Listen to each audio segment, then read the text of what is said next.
Hello and welcome to The Global Eye, the only show that gets you up to speed with all big international stories impacting your business. The big story this week, after Act East, Prime Minister Modi announces India's Act Far East policy in Vladivostok. In his address at the Eastern Economic Forum, he said India will be providing $1 billion as line of credit to the Russian Far East. India is now looking to import more oil and gas from Russia and has signed a 5-year roadmap on hydrocarbons as well. Russia's Deputy Chief of Mission in India, Roman Babushkin, explains what the 20th Indo-Russia bilateral summit means for Indian businesses. I spoke to him earlier on the big energy deals that have been signed this time around. Listen in. How significant are these discussions on the Far East, and what are the areas of cooperation going forward? For the fifth time, Eastern Economic Forum gathered heads of states and governments of the leading regional nations. Altogether, more than 8.5 thousand participants from 65 countries were in Vladivostok. It comes in line with the implementation of the Russian national program aimed to ensure maximum openness of the Far East and its integration into economic, social, infrastructure, education, humanitarian space of the whole region.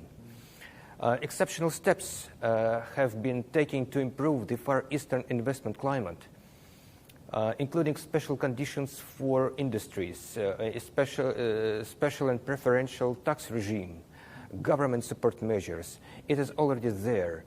That would definitely be very attractive for the Indian community, for the Indian business people, for the Indian investments. India is looking to step up oil and gas and energy imports from Russia. To what extent is this likely to go in the days to come? That is something which is very promising. That is becoming, even more stronger, a stronger pillar of our, special and privileged strategic partnership. Let me put it in a way that this is a reflection of the synergy of the regional policies of Russia and India. Now they're becoming more combined. Act Far East policy announced by Prime Minister Modi and the priority which is given by President Putin to the development of Far East of Russia, so are a clear demonstration of how great the synergy is between the two countries. So, it would be easier to name sectors in energy where our two countries don't cooperate. So it includes nuclear power, hydrocarbons, thermal, hydro, new and renewable energy sources. So we have a very successful history of 2 decades jointly developing oil fields in Russia. So a number of joint projects which are currently discussed or implemented in a very successful way. They are also mentioned in the joint statement. So among new areas are cooking oil supplies, expansion of joint development of energy fields, including in the Arctic offshore zones. So long-term agreement on the oil supplies is also in the agenda. Gas fuel. So it is a very promising area. So it takes not only the industry of gas fuel production, it takes also infrastructure and services. It is profoundly discussed in the bilateral and multilateral formats. So to the best of my knowledge, we also do plan to include this topic in the BRICS cooperation agenda, including in the framework of the BRICS research cooperation platform proposed by Russia. All right. On the military technical cooperation, how important is this MOU on joint manufacturing of spare parts for military equipment? So we can call it as a breakthrough achievement of the summit in Vladivostok. So because we are talking about joint production of spare parts and relevant services in both in Russia and India. So if we consider the fact that about 70% of the military equipment in India is used by the it was provided by the erstwhile Soviet Union and in Russia, you can imagine the amount of opportunities which is offered by this agreement. Moreover, we do not exclude co-production products to be supplied to the third countries as well.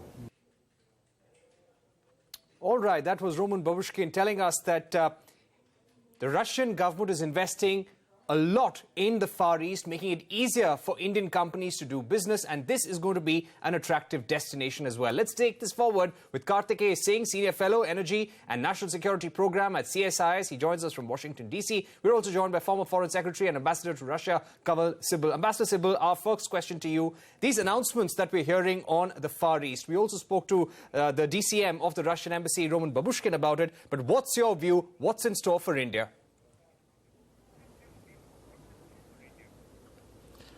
Well, I think what we're trying to do is to progress and consolidate cooperation in areas which are very promising. But it's not as if efforts have not been made earlier. But this time I must say that the efforts are far more focused, because for the first time there is a focus by Russia on the Far East. And from our point of view, this is a very promising initiative for the simple reason that our only investment in the oil sector in Russia so far, while we also have Imperial Energy, which is not in this area, has been Sakhalin.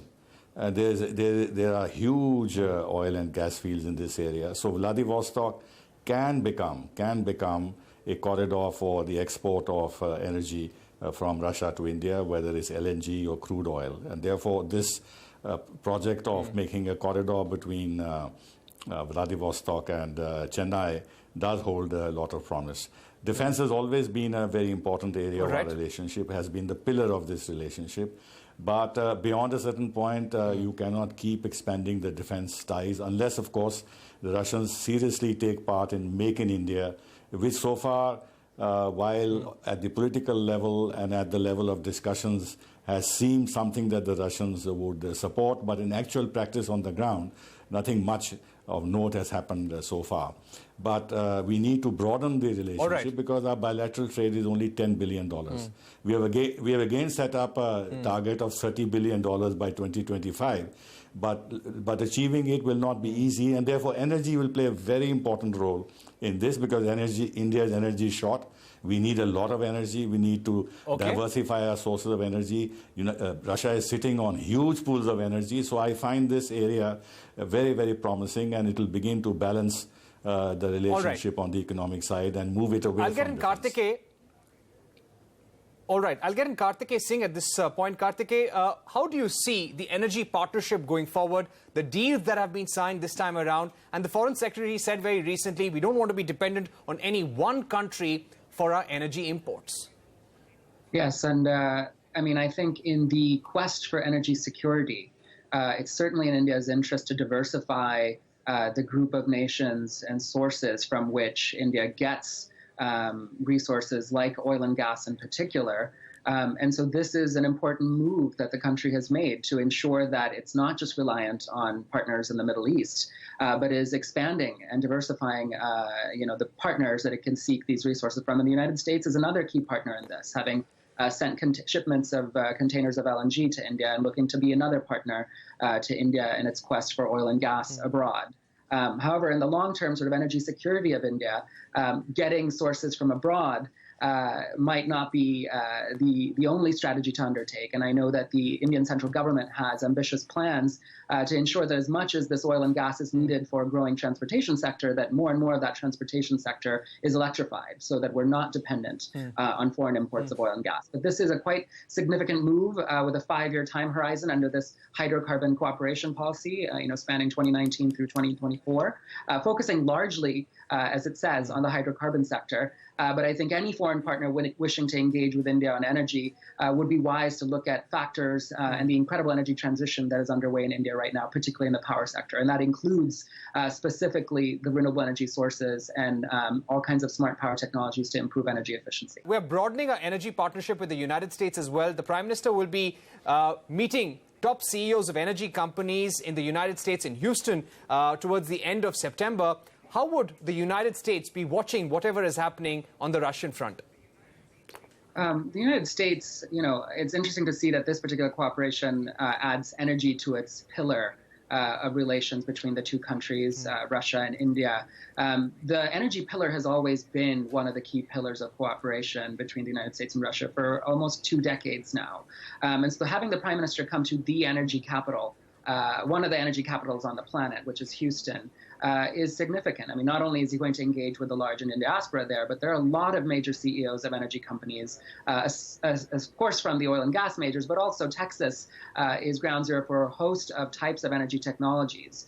And I think this is meant to continue to build on the U.S.-India strategic energy partnership, which has many different pillars of cooperation. Oil and gas certainly is one of them. There's a U.S.-India gas task force that is working on a range of issues to help India develop its national gas grid and increase the demand of gas in the transportation sector in particular. But we've also started to see U.S. and Indian states come together, as you recently saw between the state of Utah and the state of Rajasthan signing a strategic energy partnership.